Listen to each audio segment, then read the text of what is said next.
শুক্রবার ঈদ মোবারক অনুষ্ঠান ও বর্ধমান পূর্ব কেন্দ্রের তৃণমূল প্রার্থী ডক্টর শর্মিলা সরকারের সমর্থনে একটি পথসভার আয়োজন করল কাটোয়া 2 নম্বর ব্লকের পূর্ব মুলটি তৃণমূল কংগ্রেস পূর্ব মুলটি জুম্মা মসজিদ সন্নিকটে। এদিন দলের বেশ কিছু পুরাতন কর্মীদেরকে সংবর্ধনা দেওয়া হয়। উপস্থিত ছিলেন কাটোয়া 2 নম্বর ব্লক তৃণমূল কংগ্রেসের সভাপতি পিন্টু মণ্ডল, কাটোয়া 2 নম্বর পঞ্চায়েত সমিতির সহ সভাপতি রাজীব চ্যাটার্জি, শ্রীবাটি অঞ্চল তৃণমূল কংগ্রেসের সভাপতি সুশান্ত বটব্যাল, শ্রীবাটি গ্রাম পঞ্চায়েতের উপপ্রধান হারনাত আলী শেখ, কাটোয়া 2 নম্বর পঞ্চায়েত সমিতির কর্মাধ্যক্ষ কোরবান মিদ্দার সহ অন্যান্য নেতৃবৃন্দ।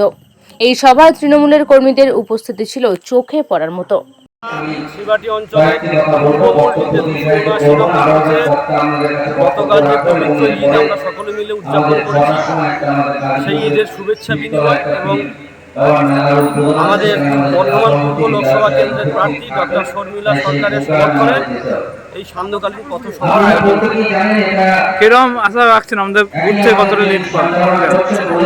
বর্ধমান পূর্ব থেকে আমরা আশা রাখছি অন্তত 3 নম্বর প্রার্থী জিতবেন এবং আমরা শ্রীবাটি অঞ্চল তথা কাটোয়া 2 ব্লকের মধ্যে এই 279 বুথ থেকে সর্বাধিক লিড দেওয়ার চেষ্টা করব তৃণমূল কংগ্রেসের তরফে। আর যে কি বার্তা প্রচারে যাবেন, মূলত কি বার্তা নিয়ে প্রচারে যাচ্ছেন?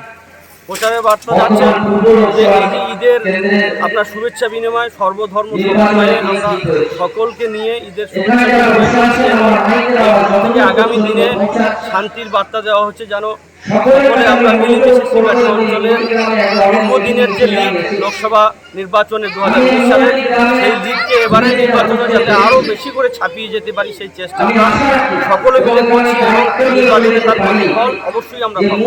আপনার নাম পরিচয়?